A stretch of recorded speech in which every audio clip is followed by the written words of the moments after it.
competitive advantage. In the coming years and decades, it will become table stakes for doing business. The revolution has already begun. Welcome aboard. Keith Ferrazzi, chairman of Ferrazzi Greenlight, #1 New York Times bestselling author, and the world's #1 executive coach. Introduction. I started writing this book 4 years ago. So why did it take me, a self-proclaimed efficiency nut, so long to complete it? Well, because I, too, was drowning in work. Naturally, I didn't feel right publishing a book on how to come up for air when I myself was still underwater. So I paused the book entirely and went back to the drawing board. Plus, technology was changing so fast that my team and I were rapidly discovering new, groundbreaking strategies and redefining the best practices of how to work efficiently. To explain why I was underwater, we need to go back to Tuesday, October 3rd, 2017. That was the day my ex-business partner gave me 5 minutes notice he was leaving our company, Leverage. Back then, a freelancer marketplace with more than 150 contractors and 500 clients. I knew I had a big problem on my hands, but as the coming days unfolded, I started to realize the true magnitude of the situation I was in. You see, my ex-business partner and I had very separate roles in the business leading up to this. He was front stage, focusing on marketing, customer success, and employee management, while I was backstage, focused on strategy, systems, and processes.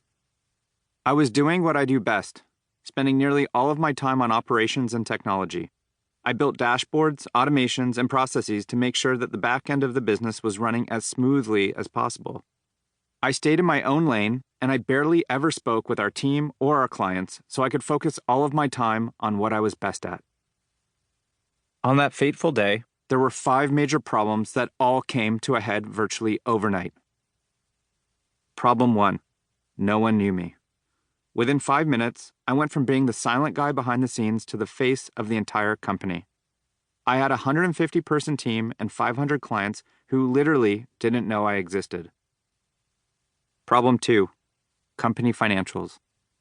The unfortunate reality was that we were $750,000 in debt and losing more than $450,000 per year, even though we were pulling in 7 figures in revenue. On top of that, our bank accounts were frozen.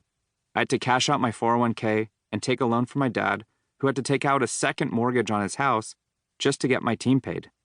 I had gone from being a millionaire in my 20s to being in debt in my 30s. Problem 3. Subpar quality. Upon further investigation, it was clear that our quality of service was one of the main reasons why we were in such terrible financial shape. Despite a new customer growth rate of 20% a month, 12% of our clients were canceling each month. We had been celebrating the constant influx of new clients and revenue growth, but that growth was actually hiding some of the core problems in our business. People were canceling left and right because we weren't providing the level of service they expected. Good marketing was masking a subpar service. It was a ticking time bomb. Problem 4. False rumors. All of this was going on while I had team members and clients, many of whom I'd never spoken to in my life, telling me that I was running the company into the ground and that I should just give up.